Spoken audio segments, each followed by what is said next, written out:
파리 올림픽이 막바지에 이르렀습니다.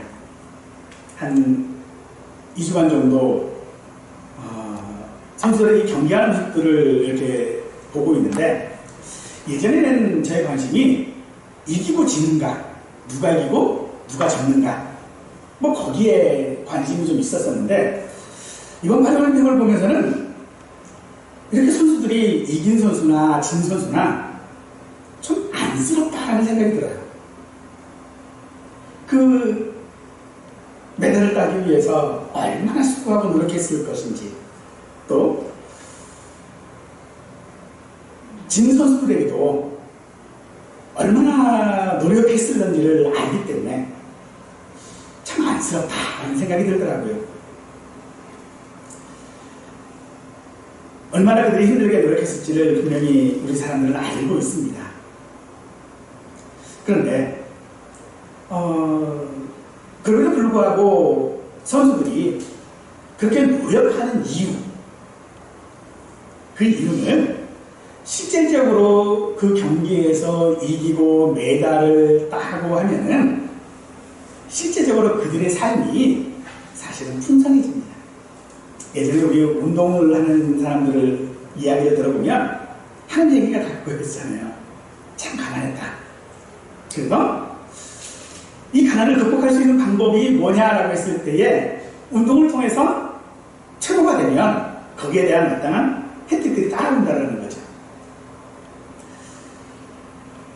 그래서 선수들은 결과에 따르는 그 혜택, 그게 선수들을 그렇게 힘든 가운데서도 노력하게 하는 이유가 아닐까 생각해 봅니다. 이 땅 가운데 우리 성도들도 살아가려면 참 많은 노력들이 필요합니다. 이런 노력을 사도 바울은요, 달리기에 비유하면서 멸류관을 얻도록 힘쓰라라고 우리에게 권면해주고 있는데, 이런 권면이 우리에게 유용한 이유는 결국은 우리가 믿음 생활이라고 하는 것을 아는 이유도 어찌 보면 내가 이 땅 가운데 누리는 삶이 좀 풍성했으면 좋겠다라고 하는 이유 때문 아닐까요? 어쩌면 그 이유 때문에 우리는 더욱더 힘써서 신앙생활을 하려고 하는지도 모릅니다. 이건 예수님의 제자들도 마찬가지였던 것 같습니다. 어느 날 예수님이 승천하신 이후에 제자들이 성전에 기도하러 가다가 성전 미문에서 놀라운 일이 하나가 발생을 합니다. 나면서부터 걷지 못하던 사람, 그 사람이 거기서 구걸을 하고 앉아있는데, 그것을 보고 나사렛 예수의 이름으로 일어나 걸어라 라고 하는 한마디에 나면서부터 걷지 못하던 이 사람이 걷고 뛰고 하는 거예요. 사람들이 다 놀라서 그 일을 벌인 사람과 함께 솔로몬 행각이라고 하는 곳에 모였습니다. 그리고 어찌된 일인지를 묻지요.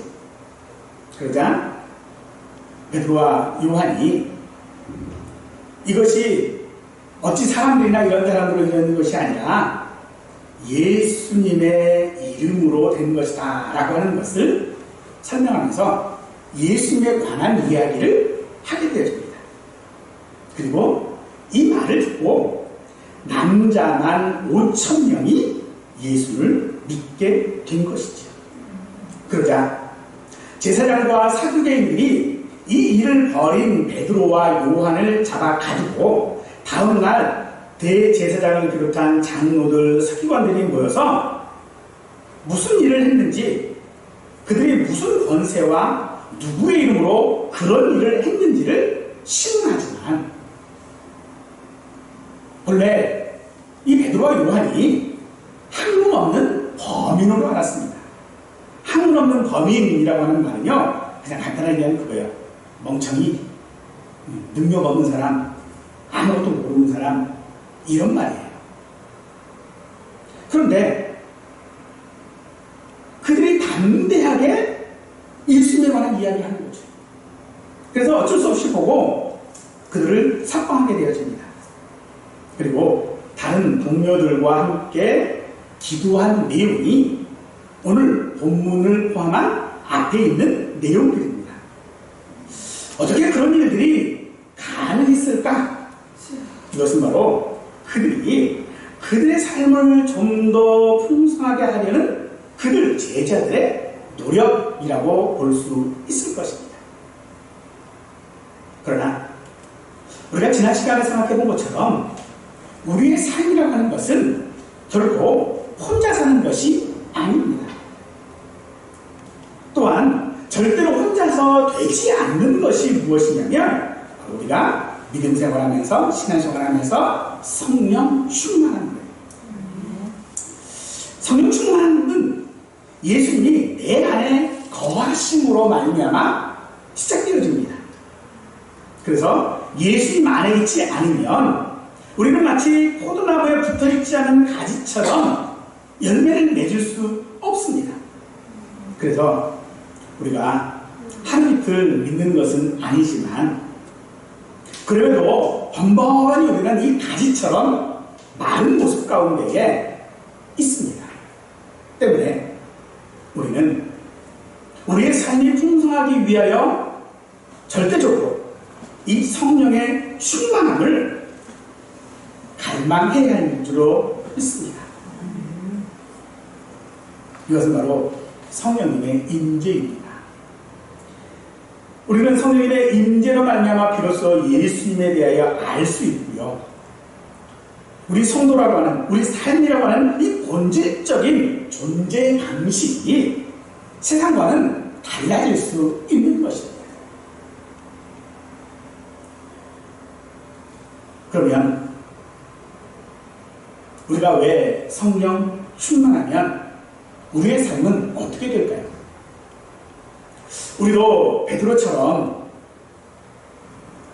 기적을 일으키고 똑똑해지고 병자를 치유하고 하는 그런 것을 하게 될까요? 우리는 아니라는 걸 잘 알고 있습니다. 그러면서도 어쩌면 우리는 그런 일을 기대하고 있는 것은 아닐까요? 그래서 성령 충만을 받으려고 사람들이 참 많이 노력을 합니다. 근데 어떻게 받느냐? 봤더니 어떤 특정인들에게 가서 기도를 받거나 축복선 같은 어떤 행위로 말미암아 어떤 은사적인 방언, 입심, 이런 것들을 통하여 성령 충만을 받는다라고 생각합니다. 하지만 성령님은 하나님이십니다. 그렇기 때문에 어떤 특별한 표징이나 표적이나 현상에 국한되어 있는 분이 아니라는 것이죠. 성령님은 전지전능하시고 무소부재하시며 우리 안에 거하시는 하나님이신 줄 믿으시기 바랍니다. 우리가 살아가다 보면 우리에게 참 뜻밖의 일들이 많이 벌어집니다. 오랜 시간 공부해서 진행한 일이 틀어지거나 혹은 생각지도 못한 사람의 도움을 받아서 어떤 문제들을 해결하기도 합니다. 그런데 하나님의 인도하심은 절대로 우리에게 실수라고 하는 것이 없습니다. 때문에 믿음이 없으면 우리에게 일어나는 그런 일들, 그 뜻밖의 일들은 우연히 되겠지만은 우리가 성령 충만하여 있으면 그 우연은, 그 뜻밖의 일들은 하나님의 은혜가 되는 줄 믿으시기 바랍니다. 우리가 사회생활이든 신앙생활이든 하다 보면 우리가 어떤 일들을 확신을 가지고 시작을 하게 되죠. 하지만 일이 잘 풀리지 않을 때가 많습니다. 그러면 우리에게 있어서 그런 일들이 잘 되지 않을 때에 우리가 보이는 반응은요, 크게 두 가지로 나눠집니다. 하나는 하나님께 길을 열어달라고 떼쓰는 겁니다. 또 하나는요, 그저 잠잠히 하나님의 뜻이 무엇인지를 묵상하는 것이죠.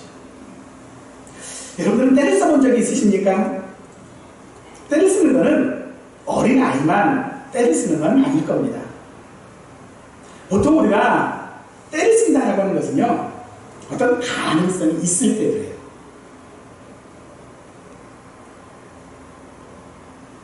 어떤 확신한 일들이 잘 되지 않으면 우리는 그것의 가능성들을 가지고 이야기를 하죠. 가능성이 있어. 분명히 이 정도만 조금 더 노력하면, 이 정도만 조금 더 뭐 하면 할 수 있어. 이런 가능성이죠. 그래서 우리는 때를 쓰게 되어집니다. 하지만 어떤 일들이 우리가 잘 되지 않을 때에는요, 그것이 사단의 방해인지 생각해 봐야 합니다. 이것이 사단의 방해라면 우리는 마땅히 싸워 이겨야만 할 것이고요. 이것이 성령님의 인도하심이라면 우리는 마땅히 순종해야 합니다. 근데 여기서 순종이라고 한다는 것은 무엇을 의미하냐면 포기하고 단념하는 것입니다.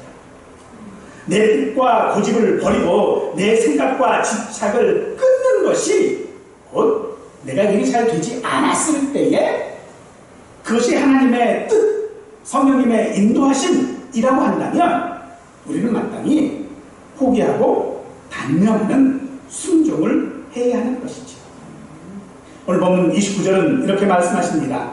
주여 이제도 그들의 위협함을 굽어보시오 라고 말하고 있습니다. 대제사장들을 주축으로 하고 있는 유대교 세력들의 위협을 관과하지 말아달라라고 하는 그런 기도이지요. 예수님의 제자들은 예수님의 이름으로 기적을 행하고 설교를 했다라고 하는 이유로 핍박을 받습니다. 위협을 받습니다. 그러나 제자들은 그 생명이 위험에 처했음에도 불구하고 증인의 삶을 결코 포기하지 않습니다. 그들이 자기들에게 닥친 그 위험에도 불구하고 포기하지 않았던 이유는요, 그것이 하나님의 뜻이 아니라 사단의 방해인 것을 알았기에 그것을 이겨내는 것이라는 것이죠.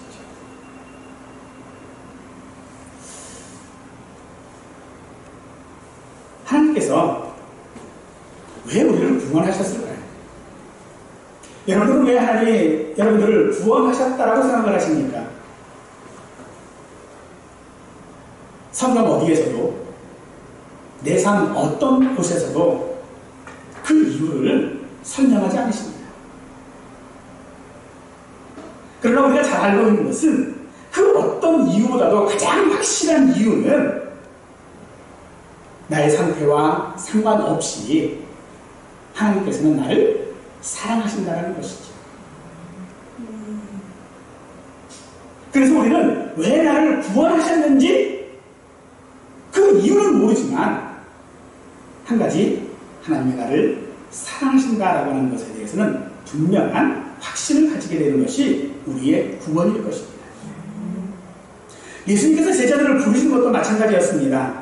예수님께서 왜 그들을 부르셨는지 구체적으로 설명한 것이 성경에는 단 한 것도 없습니다. 그저 나를 따라와라, 내가 사람들은 어부가 되게 했다 라고 그냥 말씀하신 것 뿐이었어요.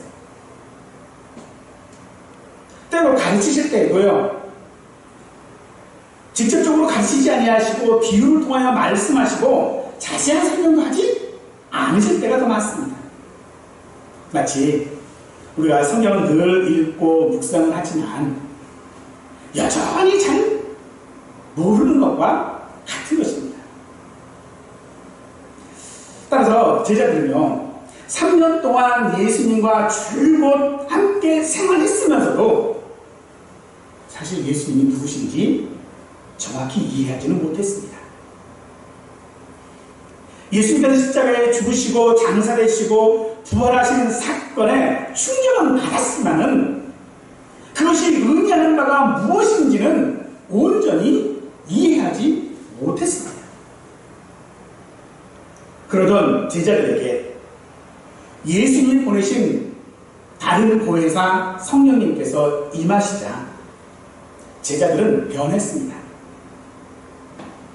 그들의 말이 바뀌고 행동이 바뀌었습니다. 그들은 담대해졌고 사람들을 두려워하지 않았을 뿐만 아니라 자기 자신에게 닥치는 죽음조차도 두려워하지 않게 되었습니다. 그렇게 변화된 제자들로 말미암아 많은 사람들이 예수님을 영접하고 믿게 되었고 그들도 죽음을 불사하게 되었죠. 우리가 잘 아는 사도 바울도요, 예수님을 만나 사도가 되기 전에는요, 우리가 유대교라고 하는 그 토대 위에서 하나님을 믿었던 사람입니다. 그가 예수님을 만나 사도가 된 후에도 그는 여전히 하나님을 믿는 자였습니다.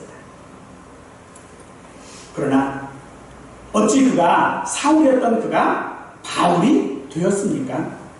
대체 이 사울에게 무슨 일이 있었기에 바울이 될 수 있었습니까? 그것은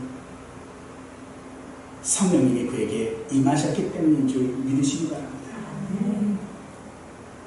우리 사람들은 힘이 있는 자리에 있고 싶어 합니다. 그것은 그 자리가 힘이 있기 때문이지요. 힘이 있다고 생각하는 그 자리에 있으면 검토할 게 없습니다. 바울에게 성령님을 만나기 전, 성령님의 임재가 있기 전 바울은 그 힘이 그의 열심에 있었습니다. 내가 이렇게 열심히만 하면 하나님이 내게 복 주실 거야. 그래서 그 열심히 그를 예수 믿는 자를 잡아 가두게 했던 것이죠. 그럼 그가 예수님을 만나고 성령에 충만하여지자 그의 힘은 자기의 열심이 아니라 성령 충만이 되었습니다.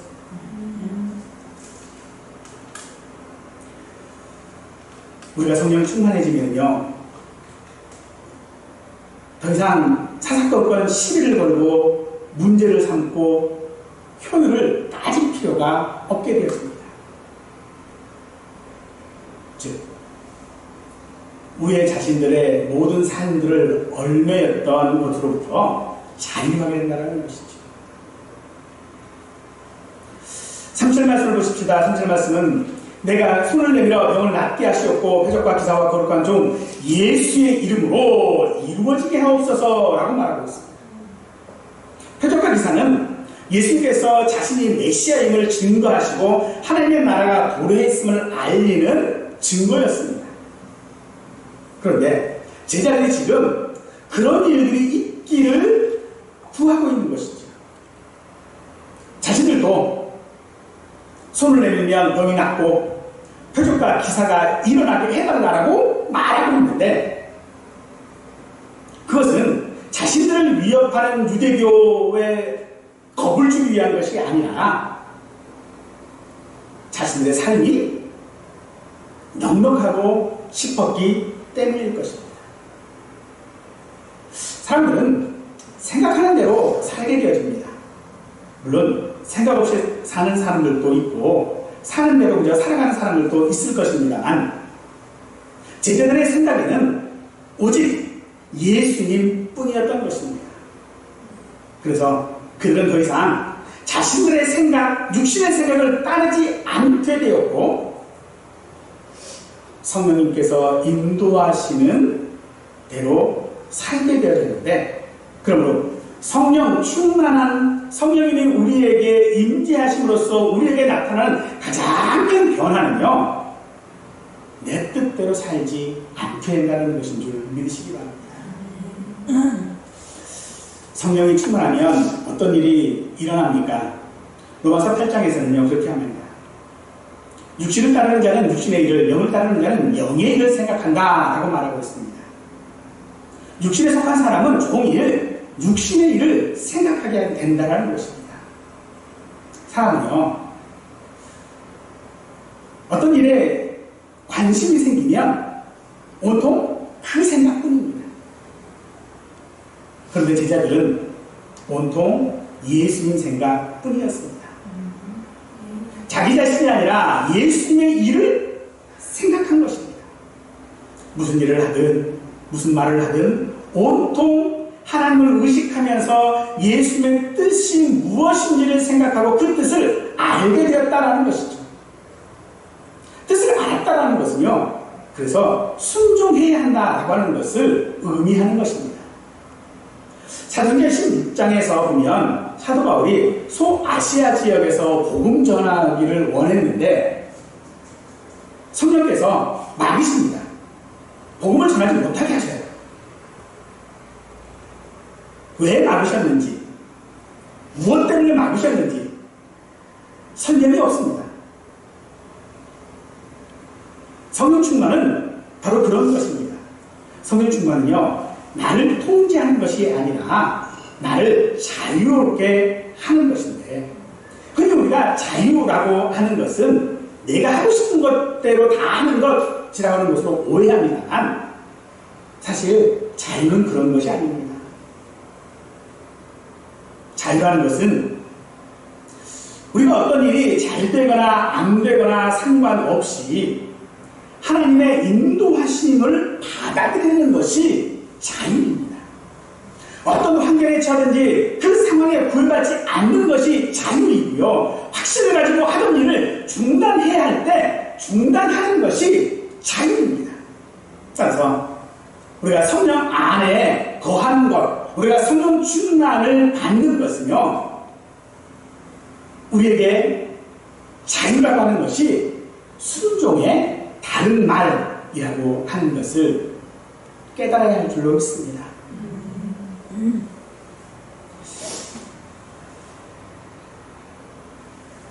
소아시아로 가고자 했던 바울을 막으신 그 상황에서 사도 바울은 어떻게 하나님의 뜻이 무엇인지 알 수 있었나요? 그것은 순종에 다해야 하는 겁니다. 내가 그저 안전한 곳에 머물러 있으려면 하나님의 뜻이 무엇인지 우리는 알 수가 없습니다. 순종하면 내가 가기 싫어했던 그 길이 어떤 곳보다도 형통한 길이 된다는 것을 믿으십시오. 우리가 잘 아는 다윗의 고백을 기억하십시다. 시편 23편 4절에서 내가 사망의 음침한 골짜기를 다닐지라도 해를 두려워하지 않을 것은 주께서 나와 함께 하시니라. 주의 지팡이와 낙대기가 나를 안위하시나이다. 그 말씀을 있습니다. 음침한 골짜기를 다닐지라도 해를 두려워하지 않을 이유는 뭡니까? 그것은 그 길이 하나님께서 주신 형통한 길이기 때문인 것이죠. 다윗이 그것을 어떻게 할 수 있었습니까? 순종했기 때문에 했던 거 아닙니까? 성령에 충만해지고 싶다면 내 뜻이 꺾일 때에도 내 생각과 달라도 순종해야 할 것입니다. 그러면 우리는 당연히 성령 충만한 삶을 경험하게 될 것이 분명합니다. 그래서 우리에게 정말로 순종해야 될 상황이 생긴다면 거기에는 하나님께서 우리에게 새로운 길로 인도하고 있는 길이 있음을 믿으십시오. 하나님께서는 그런 방식으로 우리에게 순종하기를 원하고 계십니다. 바울도 마찬가지였습니다. 바울이 왜 막으시는지 설명 없어 그저 막으시는 성령님 앞에 기도했을 때에 마게도냐 지역에서 자신을 부르는 환상을 보게 되었고, 그리고 그들을 향하여 건너가게 되어지게 되었죠.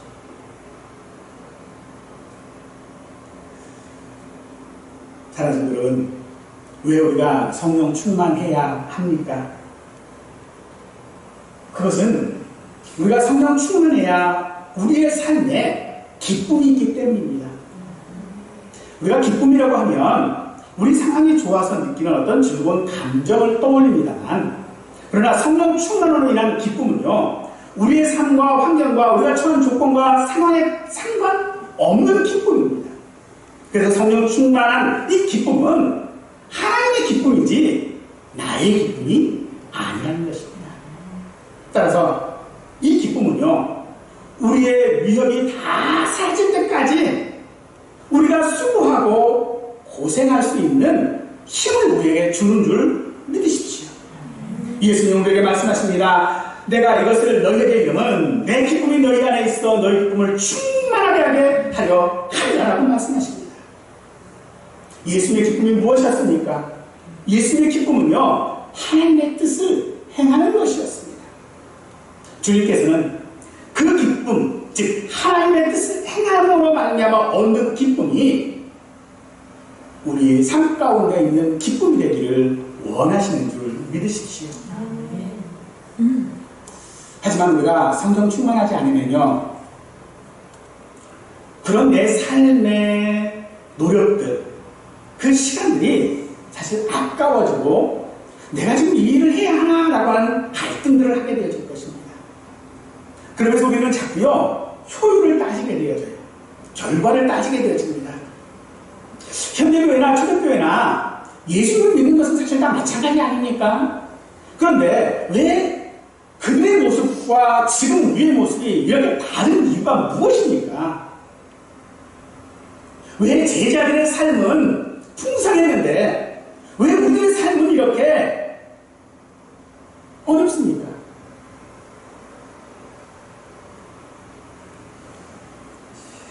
제자들을 보면 그렇습니다. 또 사도 바울을 봐도 그렇습니다. 그들은요,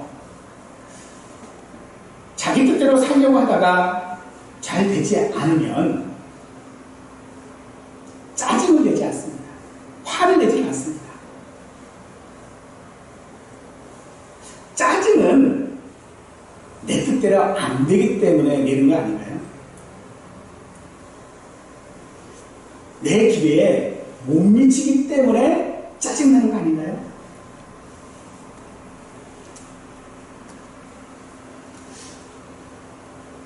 바울이 할례를 주장하는 사람들, 이방인들도 할례를 받아야 된다라고 주장하는 사람들이 있었어요. 그것에 대하여 바울은요, 맹렬하게 비난합니다. 아니다. 그런데 좀 더 봤더니 바울이요, 아들처럼 아끼는 디모데에게는요, 할례를 받으라라고 얘기를 해요. 뭐 때문이었을까?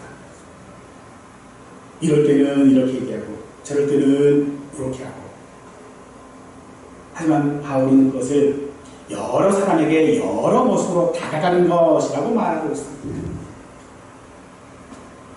이는 결코 변덕스러운 것이 아니다라는 것입니다. 그러면 우리가 어떤 믿음의 일들을 하고 내 신앙생활을 해나가고 해나갈 때에 내 계획과의 차질이 생겼을 때에 우리는 결코 그것을 짜증낼 일이 아니라는 것이죠. 왜냐하면 그 일은 내 일이 아니라 하나님의 일입니다. 하나님께서 하시는 일입니다. 그러니 하나님께서 나에게 이런 모습을 원하시면 그 모습으로, 저런 모습을 원하시면 저런 모습으로 서는 것이 우리의 순종일 것입니다. 우리는 상황에 상관없이 두려움이든 욕망이든 우리의 성향이 듣고 싶은 것들만을 듣습니다. 사람은 무언가를 원하면 다른 모든 것들은 다 차단해버리고요, 오직 그 욕망을 향해 집중하게 되어져 있죠. 성령 충만하면 그런 두려움이나 욕망을 넘어서 진정한 겸손한 자리에 우리를 서게 합니다. 우리가 듣기 원하는 것은 내 생각을 실천할 수 있고 추구할 수 있도록 돕는 것들일 것입니다. 우리에게 하나님의 말씀과 하나님의 인도하심은요, 때로 우리를 당황하게 하죠. 나는 이렇게 하고 싶은데 못하게 합니다. 저렇게 하고 싶은데 못하게 합니다.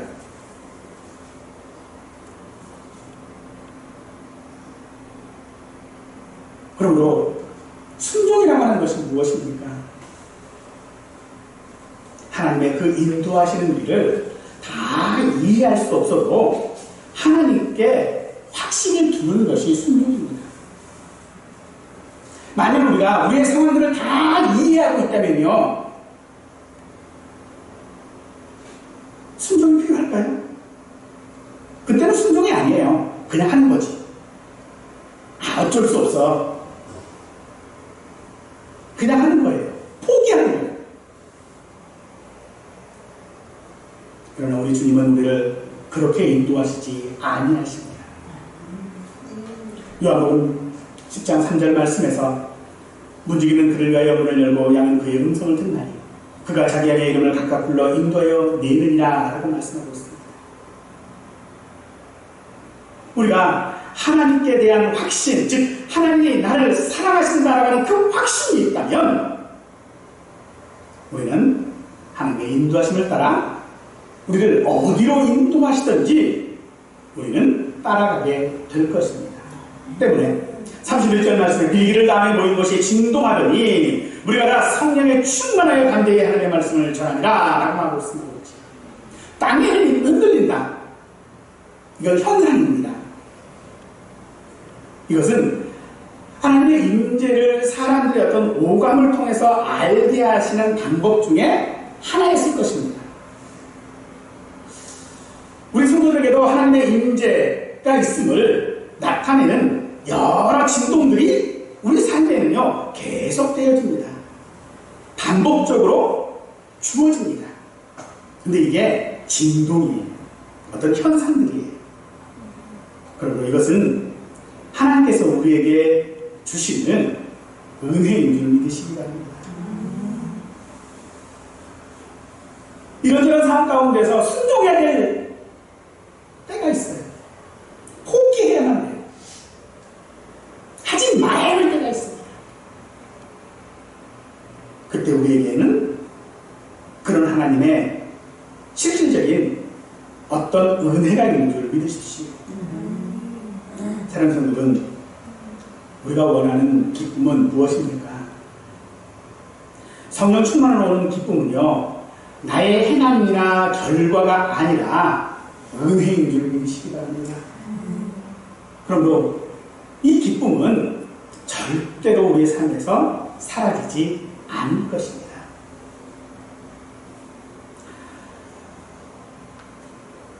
성령 충만은 우리가 시작하는 삶이 아닙니다.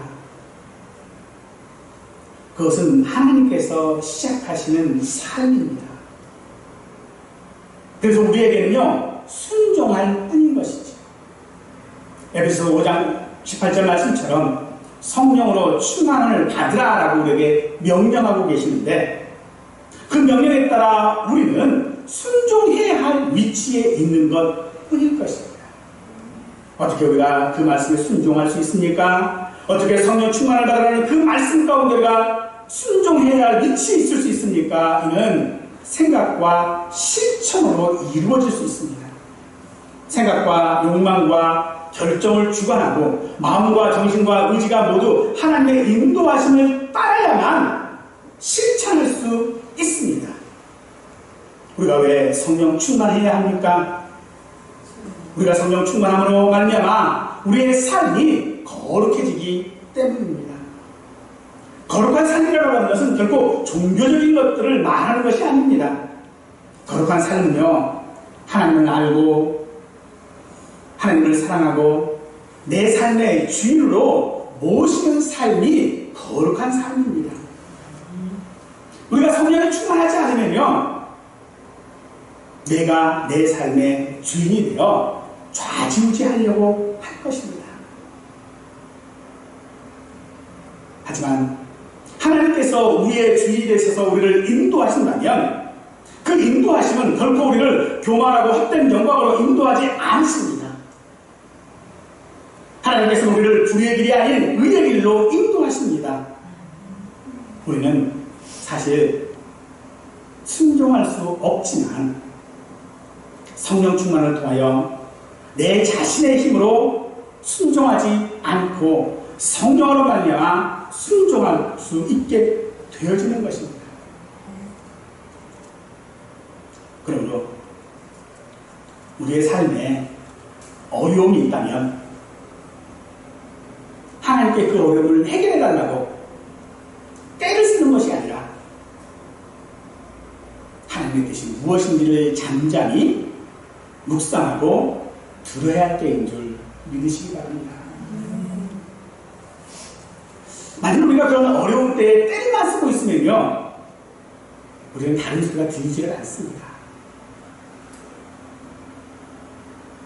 그래서 그저 우리의 삶에는 원망과 따지는 것만 있게 될지도 모릅니다.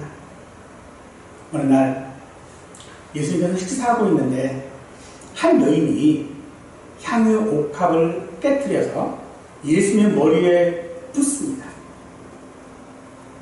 이 여인이 어떤 삶을 살았는지 그 자리에 있는 사람 중에 모르는 이는 없습니다.